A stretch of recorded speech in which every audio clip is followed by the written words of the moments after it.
Finally आपल्या शेंगदाण्याच्या पोळ्या तयार झालेल्या आहेत. तर अगोदर आपल्याला हे शेंगदाणे खरपूस भाजून घ्यायचे. शेंगदाणे आपले खरपूस भाजलेले आहेत, ते काढून घेणार आहोत. पिठामध्ये आता आपण थोडंसं चवीप्रमाणे मीठ घालून घेऊ. हे व्यवस्थित मिक्स करून घ्यायचं आणि थोडं थोडं पाणी घालून कणिक मऊ मळून घ्यायची. आता हे भाजलेले शेंगदाणे आपल्याला मिक्सरच्या भांड्यामध्ये टाकून गूळ पण टाकून बारीक करून घ्यायचंय. आता हे मी मिक्सरमध्ये बारीक करून घेतलंय. त्यामध्ये मी थोडीशी इलायची पावडर टाकून व्यवस्थित मिक्स करून घेणार आहे. आपली कणिक मस्त मऊ झाली.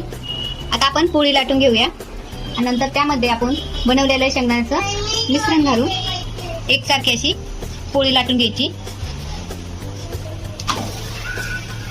आपण तेल वरतून तेल लावून पोळी व्यवस्थित भाजून घेऊ.